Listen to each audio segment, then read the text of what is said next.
눈 뜨면 달라진 세상, 조금 알만 하면 변해버린 세상. 여러분의 문화 트렌드 가이드가 되어드리겠습니다. 안녕하세요. 문화야 놀자 고민정입니다. 네, 안녕하세요. 문화야 놀자 박권입니다. 반갑습니다. 한 주간 잘 지내셨죠? 네, 잘 지냈습니다. 오늘은 우리가 정말 현실적인 이야기를 한번 해볼까 합니다. 네, 어떤 이야기를 또 해보시려고? 그거 아세요? 우리나라가 전 세계에서 가장 빠르게 고령화가 진행되는 나라인 거. 저도 얘기 들었습니다. 그 2026년 정도 되면은 이 국내 전체 인구의 20%를 넘는 노인 인구가 말이죠.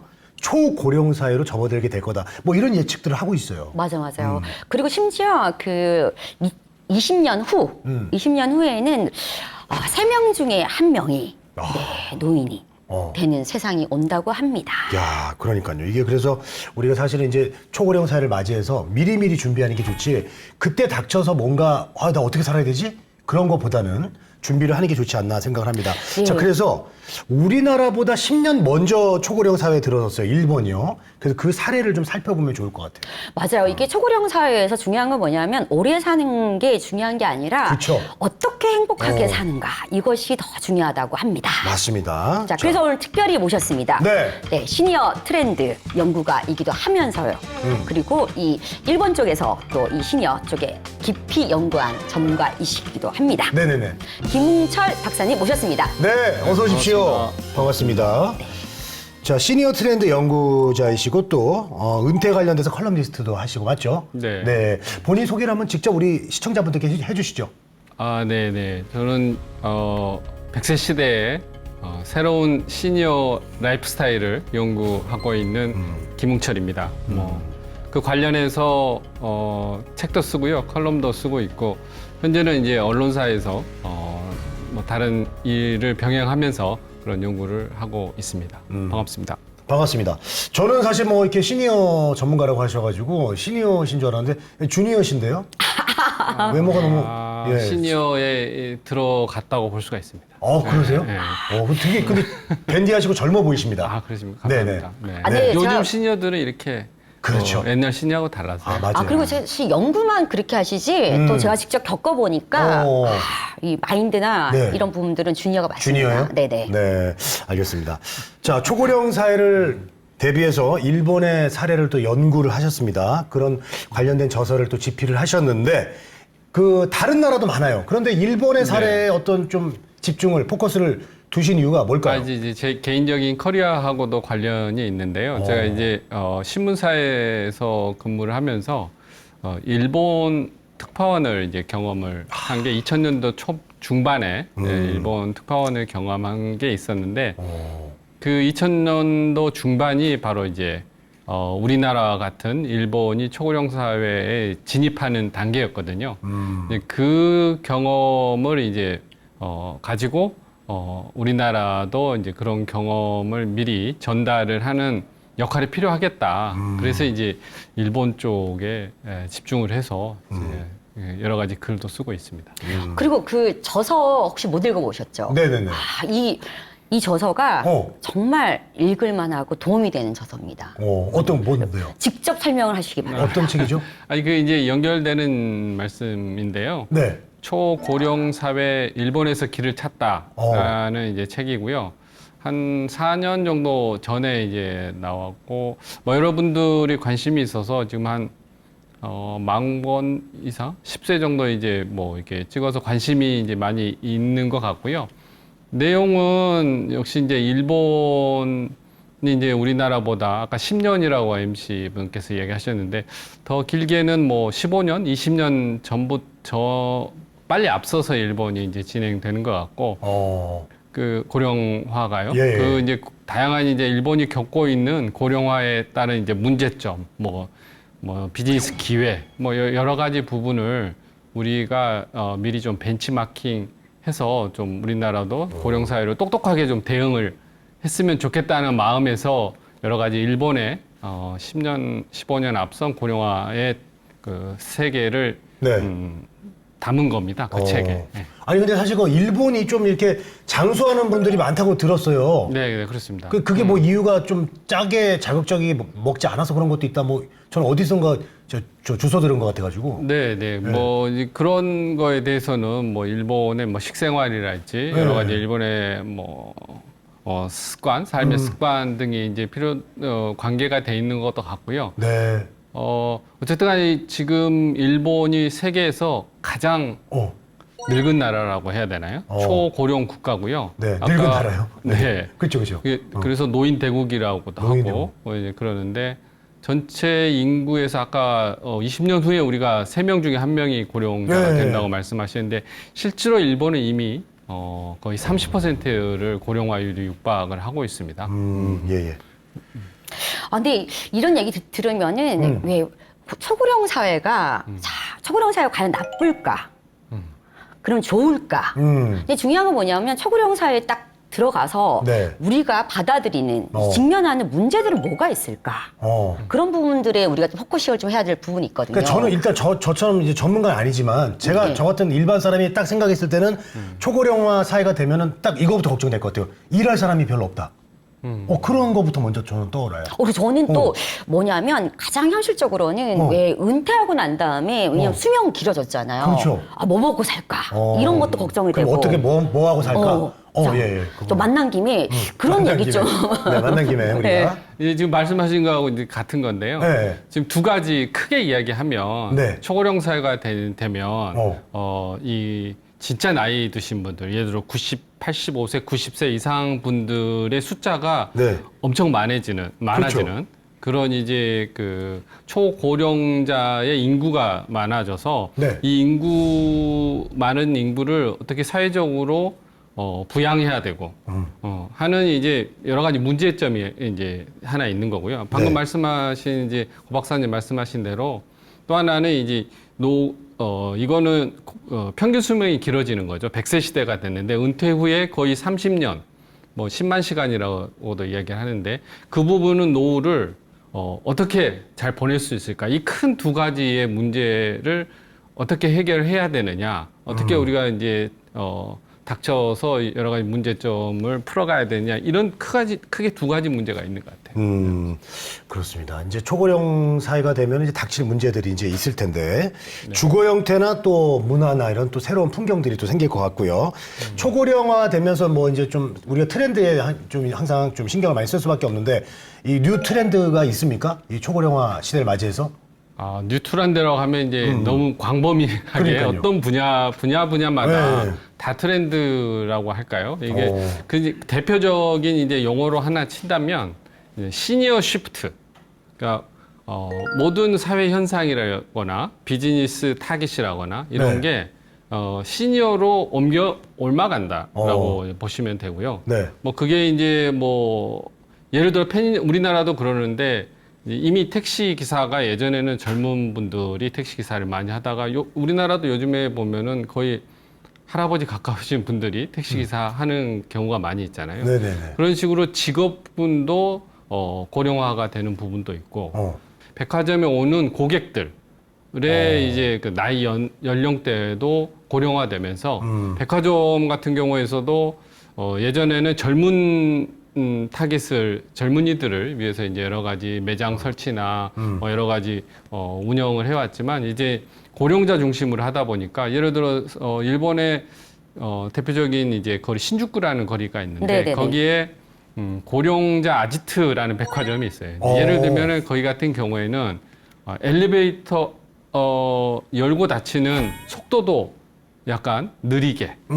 또 에스컬레이터 올라가는 속도도 굉장히 느리게. 또 매장 매대의 그 높이도 낮게. 뭐 이런 이제 주로 고령자를 타깃으로 한 여러 가지 상품 구성, 이런 배치, 뭐 이렇게 이제 다양한 분야에서 모든 다 것들이 시니어 쉬프트 되는. 그 왜 우리 예전에 그 전화기 우리나라에서도 있었어요. 그 전화기, 효도폰 뭐 이렇게 하고 전화기에 숫자 큼직큼직하게 보기 좋게 네, 네. 이렇게 나온 아, 옛날 전화기. 예, 예. 맞아요. 전화기도 그랬고, 그다음에 그쵸. 그것도 어떻게 보면 휴대폰이라고 그때 해서 당시에- 핸드폰, 네. 전화기 큼직큼직하게 나온 거. 근데 그런 것도 사실은 이게 누리기 좋고 보기 아, 좋게. 핸드폰은 없죠. 핸드폰에도 그게 도입된 적이 있어요. 우리나라도. 핸드폰이 그럼 엄청 커져야 되잖아요. 핸드폰에 이제 그 뭐죠? 버튼의 네. 크기가 큰 거죠.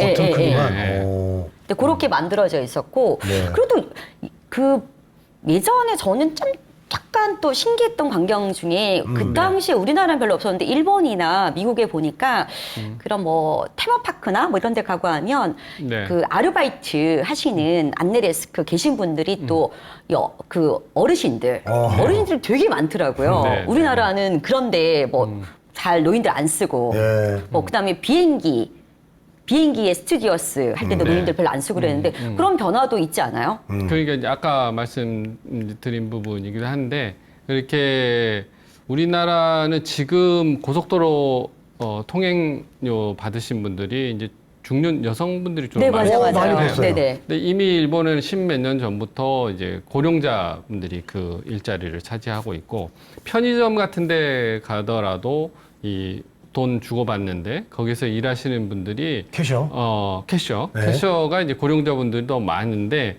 이게 이제 전략적으로 예를 들어 세븐일레븐 같은 업체 그 편의점에서는 오히려 그런 시니어분들을 캐셔로 더 적극적으로 뽑아요. 이유는 편의점에 오시는 고객분들도 고령자분들이 이제 느니까. 젊은 사람보다 더 많거든요. 근데 그분들이 이제 주로 편의점은 지역에 이제 많이 밀착돼 있지 않습니까? 그런 분들이 오면서 일상 이야기를 서로 주고받으면서 편하잖아요. 그 네. 이제 받으신 분들이 젊은이들보다도 고령자분들이 이제 그런 거를 캐셔를 하게 되면 서로 여러 가지 생활 이야기도 할 수 있고 그래서 오히려 그거를 이제 노노 접객이라고 이제 일본에서는 표현하는데 노인이 노인을 접객하는 뭐 아, 노노 그게 접객. 더 효과가 이제 더 좋다. 사람들 더 집객 효과가 고객들 고령자 고객들 집객 효과가 있다라고 해서 오히려 그런 분들을 이제 캐셔로 시니어 65세 이상 시니어분들을 캐셔로 모집한 그런 기업들이 전략도 구사를 하고 있습니다. 근데 저는 또 한 가지 또 일본의 편의점 가서 깜짝 놀랐던 게 네. 보니까 그 시니어 코너 이렇게 해가지고 네. 용품들이나 이런 부분 제품들을 다 모아놨더라고요. 네, 그거 네. 좋네요. 근데 이게 일본의 모든 편의점이 다 그런 그 부분이 아까 있나요? 말씀드린 대로 이제 고령자분들이 많이 이제 사시는 그런 지역에서는 그런 코너 정도가 아니고 아예 그 편의점 자체가 케어 편의점이라고 그러니까 케어 편의점. 일본 이제 돌봐드리는? 로손이라고 혹시 들어보셨는지 네네네네. 모르겠는데 일본에 로손이라는 이제 예. 편의점이 있거든요. 그 케어 로손이라는 이름을 붙여서 이 콜라보를 하는 건데요. 옆에 간병센터하고 편의점하고 같이 이제 콜라보해서 같은 건물 안에 있게 하는 겁니다. 그래서 저기 그 지역의 고령자분들이 건강 차원에서 마을 사랑방 차원에서 간병센터에서 좀 뭐 건강 진단도 받고 뭐 이렇게 거. 하다가 또 그 옆에 편의점에서 필요한 생활물품 사시고 이제 집에 돌아갈 수 있는 이런 구조가 있고 이제 뭐 아까 말씀하신 대로 편의점에는 고령자가 이제 많이 늘어나다 보니까 고령자 상품도 그렇고요. 단순히 상품뿐만이 아니고 고령자분들이 여러 가지 이제 그 금융 서비스랄지 행정 서비스 뭐 우리 주민등록 예를 등본 떼듯이 그런 서비스도 편의점에서 하고 있어서 일본이 편의점이 전국에 한 6만 개 있거든요. 그렇죠. 그래서 이 편의점이 단순한 이 물품을 파는 생필품을 파는 곳이 아니고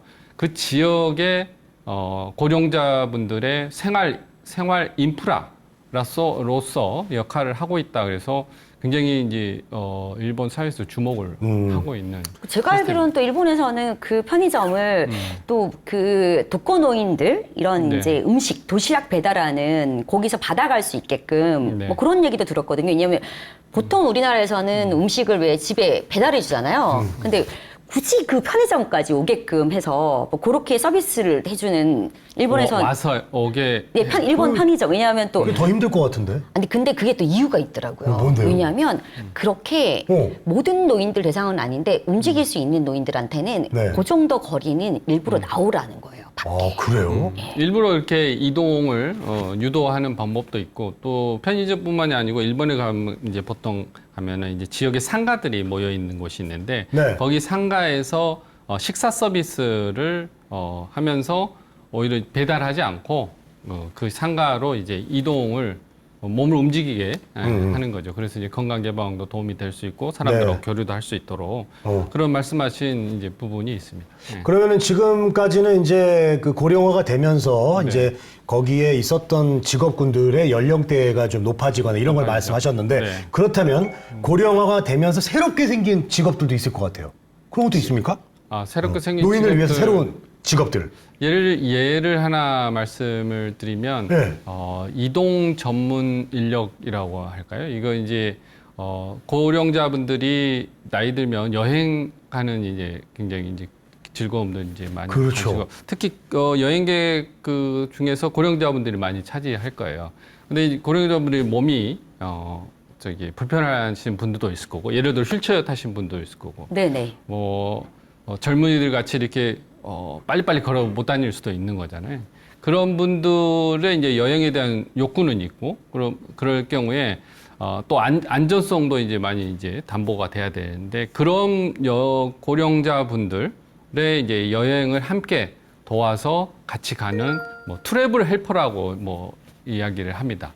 트래블을 여행을 괜찮네요. 도와주는 네. 트래블 헬퍼 이런 이제 자격증을 이제 만들어 가지고 여러 가지 이제 그 긴급 의료 상황에 처치하는 상황 기술도 능력도 갖춰야 되고 뭐 여러 가지 이제 고령자분들하고 커뮤니케이션 능력도 갖춰야 되고 이제 그런 부분의 능력을 자격화해 가지고 그런 분들이 이제 고령자분들이 여행할 때 옆에서 이제 도와주고 뭐 이런 하나의 직업군도 새로운 직업군이라고 할 수 있죠. 근데 우리는 왜냐하면 사실 그 고령화되면서 이제 뭐 흔히 듣는 요양보호사 뭐 이런 부분들도 고령화되면서 새로 생긴 직업군이거든요. 근데 이런 형태로 이제 기초적인 아주 기본적인 이제 헬스케어 이런 걸 신경 쓰는데 네. 확실히 일본이 이제 먼저 고령화되다 보니까 그렇죠. 이런 여행 쪽 여가 이런 쪽에 또 신경을 써서 맞아요. 또 이런 네. 새로운 직업도 만들어지고 그러네요. 더 생길 것 같고 앞으로. 네. 예.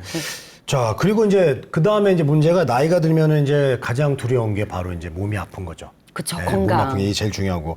이게 이제 뭐 주변에 가족들이 있어가지고 뭐 네. 돌봐주면 다행인데 가족이 없는 분들도 있어요.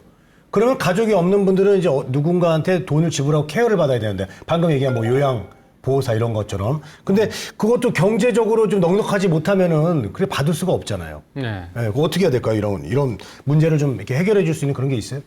걱정이죠. 그 문제가. 그래서 이게 세계적으로 걱정입니다. 이 문제를 어떻게 해결해야 이게 제일 될지. 큰 문제인 것 같아요. 그러니까 예전에는 대가족 제도에서 고령자들의 이제 노후는 가족들이 이제 많이 돌봐주고 그렇죠. 하는 이제 체제였는데 그렇죠. 지금 이제 거의 핵가족에다가 네. 아예 이제 혼자 사시는 분도 있고 예. 이제 그거를 어떻게 이제 가족의 간병이었는데 과거에는 아픈 이거를 사회적 간병으로 이끌어낼 수밖에 없다. 여러 가지 사회 변화.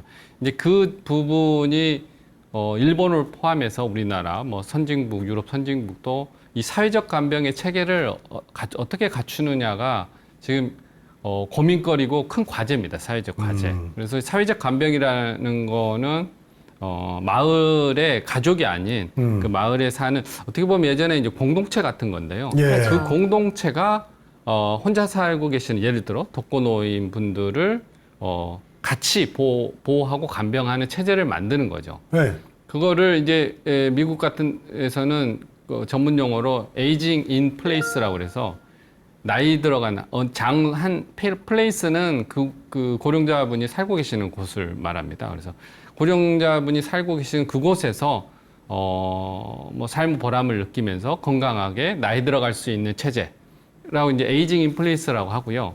우리나라나 이제 일본 같은 데에서는 커뮤니티 케어, 지역 돌봄이라고 해요. 그러니까 커뮤니티가 지역이라는 건데 지역이 돌보는 체제를 만든다고 그래서 핵심은 주변의 의료, 생활 지원, 뭐 아까 말씀하신 요양원 이 체제를 한 명의 독거노인을 둘러싸고 그 마을 공동체에서 다각적으로 지원하고 뭐 긴급하게 혼자 계시다가 쓰러질 수도 있잖아요. 그렇죠. 그러면 이제 비상벨을 누르면 뭐 30분 안에 네. 그 긴급 의료진이 튀어올 수 있게 하는 네. 뭐 그러한 이제 여러 가지 체제를 지금 현재 일본이 먼저 만들고 있고요. 우리도 만들겠다고 지금 이야기하고 준비를 하고 있고 그게 이제 아까 말씀하신 대로 어떻게 전 세계가 이 고령화되는 사회에서 사회적 간병 체계를 만드느냐에 그러니까요. 굉장히 중요한 과제이고 지금 노력을 하고 있는 중입니다. 아니 요즘 저 혼자 사는 분들이 많잖아요. 저도 지금 보세요. 지금 노총각 아닙니까 지금? 아니 우리 저 고 박사님은 또 딸도 있으시고 맞죠? 네네네. 나중에 누가 이제 돌봐줄 사람이 있는데 나 같은 사람 어떻게 해? 난 진짜 독고인데 아니 지금 자식들한테 그걸 기대해요? 자식이 없어요. 저는 아예 또 결혼도 못했고. 그러니까 저같이 이렇게 이제 혼자 사는 사람들이 앞으로 많아질 텐데 네, 그쵸. 이런 사람들이 이제 어떻게 할 거냐 이거죠. 이렇게 지금 박사님이 얘기한 대로 그런 시스템이 잘 갖춰져가지고 나도 혼자 갑자기 아파.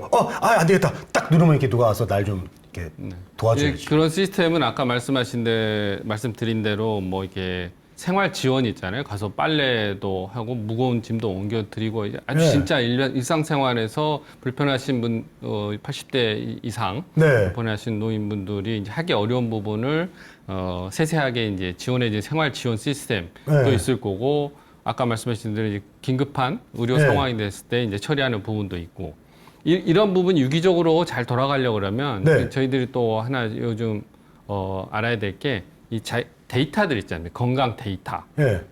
이런 거를 그 마을 공동체에 그 관계되신 분들이 같이 공유하고 이런 시스템도 굉장히 필요해요. 그래서 그런 이제 IT 플랫폼을 소프트웨어로 해서 만드는 것도 굉장히 큰 과제고 실제로 일본은 그거를 적극적으로 지금 이제 그거를 만들어 가고 아니 광고 보니까 얼마 전에 그 어르신이 나오셔가지고 무슨 지니처럼 네, 맞아. 이렇게 얘기도 나누고 원격 같이 진료. 놀아주고 그리고 내 건강도 체크해주고 그러던데요. 그게 벌써 네. 이제 진행되고 있는 거 아니에요? 네, 맞습니다. 오, 네. 그 다행이네.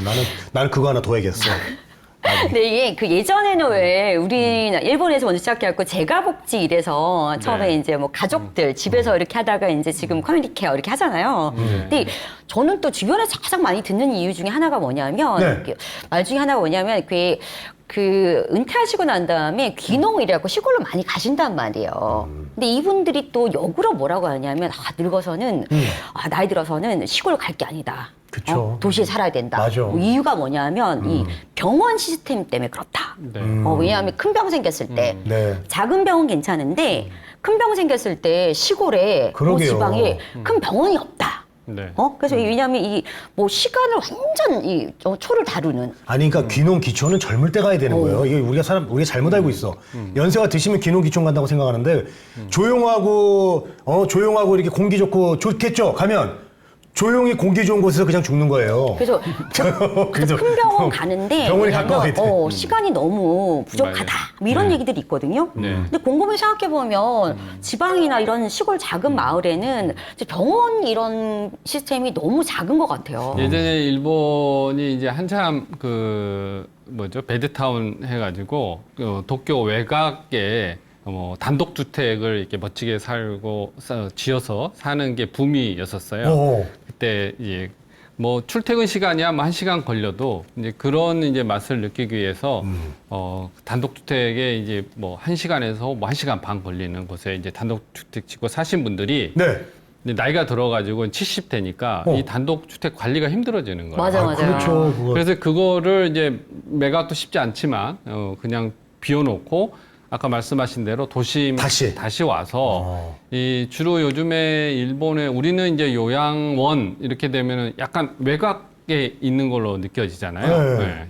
도심 외곽에. 네. 일본은 이미 아까 말씀하신 대로 거의 역세권으로 요양원들이 다 들어옵니다. 아까 교통 문제, 생활의 교통 편리 문제도 그렇고 주로 이 역세권이 병원하고도 연결되는 그 부분이 이제 편리하고 그런 것 때문에 요양원들이 완전히 도심 안으로 다 들어오고 있는 거고요. 우리나라도 점점 지금 도심 안으로 들어오지 않을까. 지금 가끔 보면은 여기 이제 보이기도 하더라고요. 네. 도심에.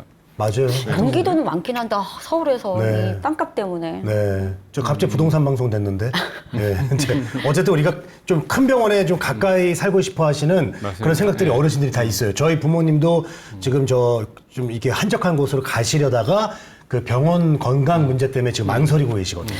그리고 이제 그런 부분에 그렇다고 해가지고 시골 곳곳에 다 대형 병원을 또 지을 수는 없어요. 어떻게 들어와요? 그렇죠. 그거는 지을 수 없어서 그래서 이제 그 뭐 말씀하신 것처럼 이렇게 이제 뭐 지금 일본에서는 원격 진료부터 시작해가지고 미리 예방하자 이래서 체크하고 이런 시스템을 도입하고 이렇게 하잖아요. 네. 근데 우리나라도 그런 걸 좀 빨리 도입해야 될 것 같은데 아직은 안 되고 있는 거죠. 우리나라 이제 그 어떤 특정 집단이 굉장히 반대를 해서 이제 그걸 못 하고 있는데 일본도 사실은 그 특정 집단의 그 세력이 굉장히 세요.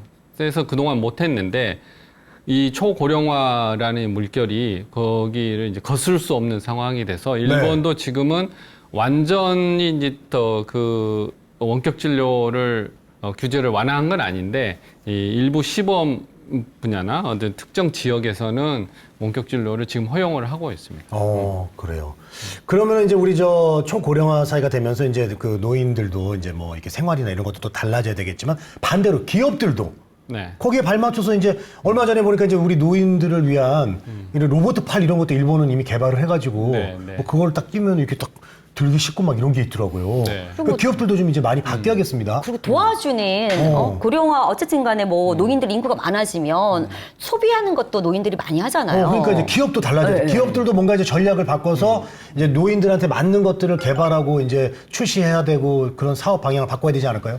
그렇습니다. 둘 다 살아남아야 네, 되니까. 네. 네. 그래서 일본의 4월과 10월에 큰 이 고령화 시니어 박람회 같은 그러니까요. 엑스포가 이제 펼쳐지거든요. 오. 거기에는 지금 말씀하신 산업 각 분야에 관계된 그 기업들이 시니어와 관련된 최첨단의 서비스, 기술을 선보이는 장이에요. 네. 근데 거기만 봐도 어떤 기업들이 어떻게 이 각 분야에서 대응하고 있는가를 알 수 있는데, 예를 들어 자동차 같은 경우에는 이제 일본에서는 복지카라고 해가지고 자동차에 이제 휠체어가 언제든지 들어갈 수 있게 쉽게 휠체어 타신 분들도 오르내리게 할 수 있는 그런 이제 복지카 시스템의 제품들을 많이 내놓는다거나, 아까 말씀드린 대로 이제 특히 유통업체, 백화점에 오시는 분들이 고령화됨에 따라서 아까 그렇게 백화점들이 고령자를 위해서 여러 가지 상품이나 여러 가지 시설 또 대응을 하고, 일부에서는 우리나라의 이마트 같은 일본의 대형 유통 매장은 예를 들어 문 여는 시간을 7시 반 이렇게 빨리 이제 여는 것도 있어요. 왜냐하면 노인분들이 빨리 아침에 일을 시작을 하시잖아요. 보통 우리나라는 지금 한 10시 합니까? 제가 그쵸, 정확히 그쵸. 모르겠는데. 그래서 이제 7시 같은 데여서 한 층을 시니어 놀이터 같은 여러 가지 거기 와서 책도 읽고 뭐 펫을 자기 반려견을 데려와서 뭐 여러 가지 즐길 수 있는 층을 하나 만들어서 거기에서 아침부터 와서 즐기게 하고, 나중에 이제 돌아갈 때, 집에 갈 때 1층에서 뭐 식료품을 가져가게 하는 방식, 그렇게 이제 대응을 하기도 하고, 근데 뭐 아까 말씀하신 이제 요양 로봇 말씀하셨는데, 일본이 이제 로봇이 굉장히 그렇죠. 발달된 나라입니다. 네. 뭐 아톰 아시잖아요. 네네네. 로봇이 굉장히 발달된 나라인데, 이 로봇을 간병에 활용을 하자. 왜냐하면 이제 아까 요양보호사 말씀하셨는데, 너무 고령자들이 간병이 필요한 고령자들이 늘어나는데, 거기에 맞게 그 요양보호사, 간병인들이 숫자가 늘어나지 않고 있거든요. 그래서 이제 굉장히 간병 인력이 지금 현재 한 30만 명 부족한 상황이에요. 그래서 외국에서 이제 데려와야 될 상황이거든요. 일본 같은 경우는 그 간병 인력의 수요를 로봇이 대응을 하는 방법으로 간병 로봇을 굉장히 많이 이제 개발을 하고 있고, 다양한 분야에서 뭐 배설, 뭐 환자를 옮기는 이송, 뭐 이런 다양한 분야에서 국가가 재정적으로 지원을 해가지고 로봇을 굉장히 개발을 하고 있어서 간병 로봇 시장은 일본이 가장 세계에서 또 선두로 리드를 하고 있는 상황입니다. 어떻게 간병 로봇을 저도 고려해 봐야지 나중에. 뭐 지금 아직은 건강하지만은 이제 이렇게 결혼도 못하고 혼자 이렇게 살게 되면 왜 이렇게 오늘 모두가 왜 이래요? 혼자 있게 되면 아무래도 뭐 가족도 없고 하니까 이게 저 지니처럼 같이 놀아줄 친구 하나 그리고 병 어디 아픈가 안 아픈가 체크해 주는 거 하나 어디 가고 싶을 때 이동해 주는 그런 로봇 하나 있으면 참 좋겠네요. 근데 돈이 많이 들겠네요, 그러면. 그러니까요. 아무래도. 근데 그 간병 로봇에 이제 돈이 많이 들도 아니고 다 사서 개인이 하려고 그러면. 그렇죠. 근데 일본 같은 경우 우리나라도 이제 장기 요양 보험이라고 제도가 있는데 네. 일본의 이제 개호보험을 그대로 이제 가져다가 우리나라에서 활용을 하고 있는데 일본의 개호보험을 하게 되면 우리 의료보험하고 같은 건데요. 네. 우리가 이제 병원 가가지고 그 진료비를 다 내는 게 아니고 30%만 내잖아요. 네. 그거는 이제 나머지 70%는 저희들이 예전에 냈던 이미 의료비나 의료보험. 그거로와 국가 재정이 합쳐져서 그 보존하듯이 일본에서는 이제 간병 개호보험도 일부 10%에서 20%만 내고 네. 나머지 90%는 기존에 냈던 자기 이제 그 간병 보험료랄지 국가 재정료 합쳐서 대신 내주거든요. 그러니까 아까 로봇 같은 경우에도 보통 렌탈을 할 수가 있어요. 그렇겠죠. 네. 우리는 그런 거 없네, 우리나라는 아직은. 아직은 우리가 로봇 이제 시범 도입을 이제 해보자라고 지금 이제 실증 실험만 하고 있는 수준이고요.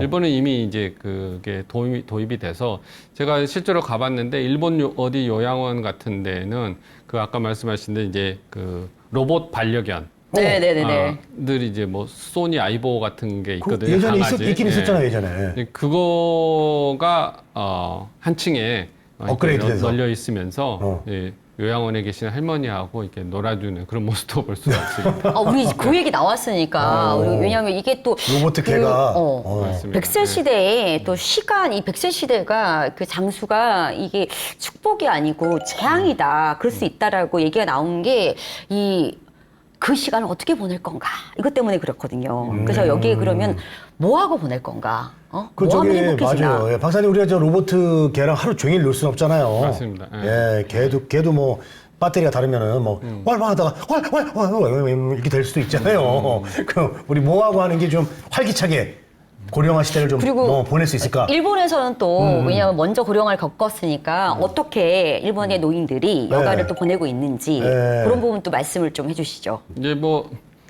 그 고령자분들이라고 해서 뭐 다 굉장히 뭐 한 7, 80년을 자기 인생을 살아온 거잖아요. 네. 그러니까 어느 이제 7, 80 되신 분들한테 요거를 다 해라. 이런 거를 하면은 노후의 여가를 즐길 수 있을 것이다. 이렇게 이게 묶어서 이야기하기는 참 힘들고요. 굉장히 각각 제각각 이제 자기만의 인생을 사실은 남은 인생을 생각을 해서 스스로 이 새로운 이 여가 트렌드랄지 이런 거를 만들어 가야 되는 거는 맞고요. 그렇지만 이제 그 좀 이제 제가 눈여겨 보는 거는 그래야만 여가를 보내는 그 트렌드 중에 저희들이 한 가지 몇 가지 주목해야 될 부분은 저는 이제 학습 공부하는 거. 네. 이게 그거를 이제 그 어떻게 보면 학습 비즈니스하고도 이제 연결이 되는데 다시 대학을 가가지고 공부를 한다거나 아니면은 우리 예전에 대학교 때 어학연수 같은 거 했잖아요. 네네네. 네. 그 어학연수를 60살 이상을 대상으로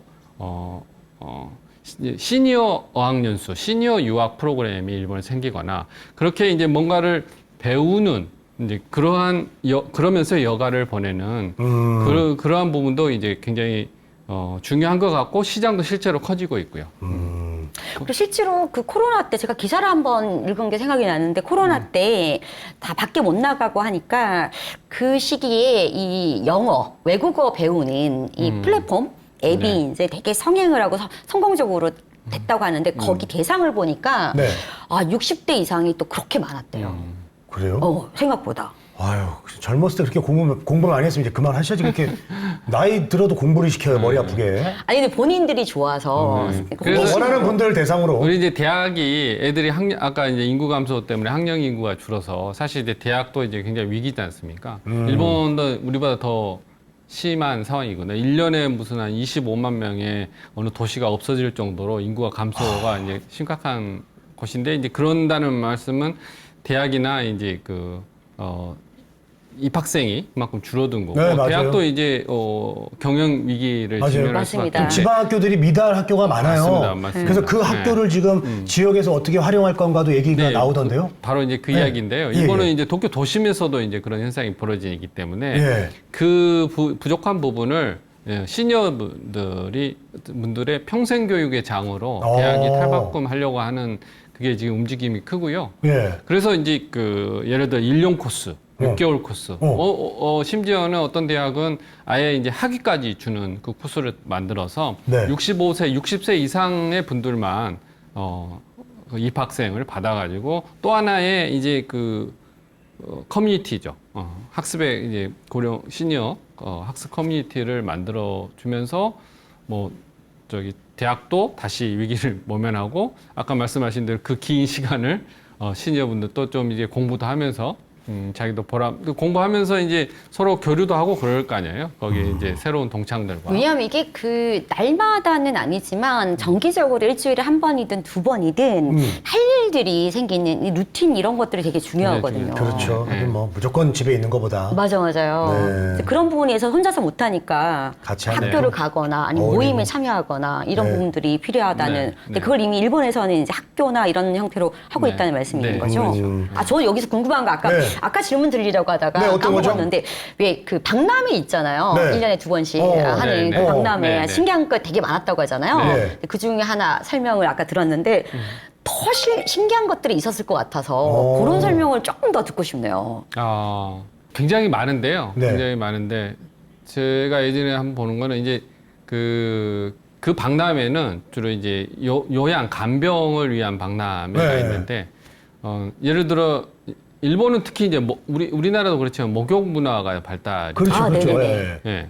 그러면 이제 그 아예 몸을 못 움직이시는 분들 또 목욕은 필요하잖아요. 네. 그런 분들을 위해서 네. 아예 그 휠체어 상황에서 네. 몸을 담가서 이 목욕을 할 수 있는 목욕 욕조라거나 휠체어 탄체로 들어가요? 들어갑니다. 욕실에? 이게 차 문 열리듯이 열고 와. 휠체어가 이렇게 들어가면 문이 닫히고 거기서 물이 나오거나 어떤 데는 이제 아예 누워 계시는 침대에 누워 계시는 분들을 이제 거기 이제 침대를 이제 옮겨서 네. 그거를 욕조로 옮긴 다음에 이게 내린 다음에 물이 이제 올라와서 거기에서 목욕을 이제 시켜드린다거나 와. 그런 목욕의 이제 욕조 시스템 또 굉장히 발달이 되고 있고요. 아니 침대가 그 목욕탕이 되면 얼마나 좋아요? 이렇게 그럼요. 누워 있어. 자 누워 있는데 스위치를 딱 눌러. 그럼 밑에가 쭉 빠지면서 물이 쭉 들어와. 그리고 네, 나중에 물이 쫙 빠지고 다시 침대로 돼요. 이게 되게 좋겠네요. 이러면은. 그리고 환자분들이나 고령 환자분들한테도 되게 좋을 것 같아요. 맞습니다. 당연히 네, 편하죠. 네, 네. 아니 근데 제가 사실 시골에서 우리나라도 시골에서는 지금도 이제 뭐 제가 지금 저기 강원도 쪽에 살고 있지만은 네. 그 어르신 이동 목욕탕이 있어요. 그런 서비스를 공무원들이 네, 운영하는 네, 게 있는데 네, 네. 이거보다 이게 좀 더 편한 거잖아요. 오히려 더 편한 거지 이거는. 이동 목욕 시스템에 가면 또 요 가야 돼. 시스템을 어. 같이 적용하는 것도 그렇지. 되게 좋을 것 같네요. 이동 목욕탕도 어차피 집에 오는 건 아니거든. 맞아. 집 앞에 와 그러면 또 이게 또 이 어르신들이 이동을 해야 돼요 어차피. 그것마저도 줄여주는 정말 편하게. 그런 그 욕조 시스템이 각각의 요양원에 이미 이제 설치가 돼가지고 네. 그 요양원에서 충분히 그거를 활용을 하고 있어요. 그리고 전 또 한 가지 궁금한 게 일본에서는 이 초고령 사회에 이제 대하는 방식이 중앙 정부가 있고 그다음에 이제 지자체가 있잖아요. 지방 정부가 있는데 여기에 이제 지방 정부의 몫이 더 클 것 같아요. 네, 아무래도 네, 네. 당사자들이니까. 그쵸, 그래서 여기 그쵸. 부분에서 네. 개별적으로 어떻게 또 케어를 하고 있는지. 아까 제가 그 에이징 인 플레이스, 네. 뭐 커뮤니티 케어, 네네네. 뭐 이렇게 지역 돌봄 이렇게 네. 말씀을 드렸잖아요. 그게 딱 그 말씀인데요. 그러니까 이 커뮤니티 공동체, 그 마을의 공동체의 단위로 이거를 대응을 해야 실질적으로 대응을 할 수 있다고 이제 보는 거죠. 중앙 정부에서 뭐 하나의 정책을 내서 이건 이렇게 하라, 이렇게 하라 한다고 그래서 그 혼자 독거 노인 분들을 제대로 케어하기 어렵거든요. 그 맞습니다. 지역의 뭐 여러 가지 생활 시설도 다를 거고 크기도 다를 거고 네. 안에 있는 구성원 분들도 다 다를 거잖아요.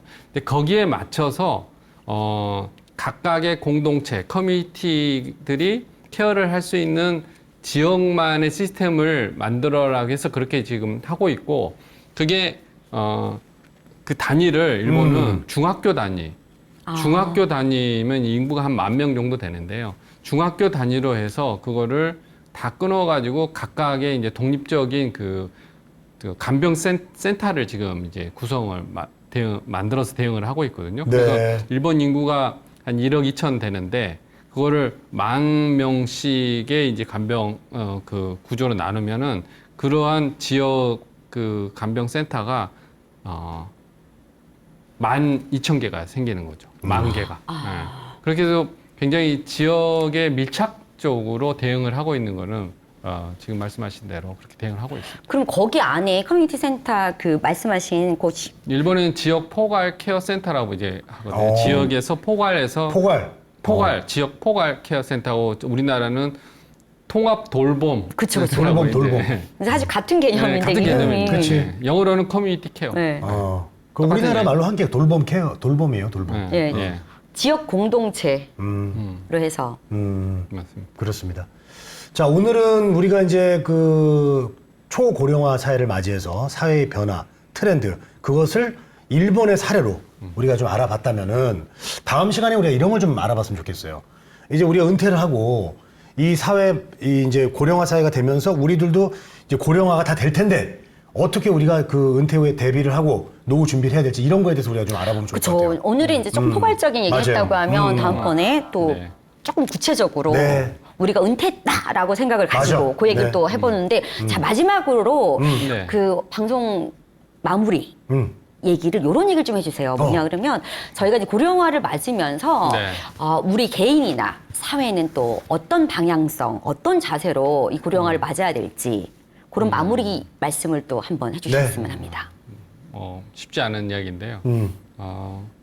글쎄요, 뭐 이제 100세 시대 고령화 시대에는 기존의 이제 생활의 패턴과 전혀 다른 대응을 요구를 하고 있고요. 근데 개인도 이 100세 시대를 자기 인생을 100세 시대로 놓고 어떻게 이제 만들어 갈 건가를 스스로 고민하고 만들어내야 되고 이 사회는 이제 기존에 저희들이 갖고 있는 이 시스템이 사실은 60세 뭐 70세 평균 수명대에 만들어진 것들이 많습니다. 뭐 연금이랄지 뭐 교육체제랄지 이런 거를 이제 100세 시대에 맞게 완전히 이제 그 틀을 대전환해야 되는 이제 그런 시기여서 그런 부분에 대해서 개인도 그렇고 국가도 그렇고 기업도 그렇고 뭐 여러 가지 공공기관도 그래서 그분들이 이제 함께 머리를 맞대서 이 문제를 풀어가야 될 거라고 생각이 됩니다. 네, 아유 좋은 말씀 감사합니다. 예. 네, 오늘 이렇게 그 김웅철 박사님과 같이 초고령 사회의 해법이 네, 뭔지 맞아요. 한번 찾아가는 시도를 저희가 하게 됐습니다. 네. 다음 시간에 더 구체적으로 초고령 사회의 문제를 짚어보도록 하겠습니다. 네, 여기서 인사드리겠습니다. 문화야 놀자.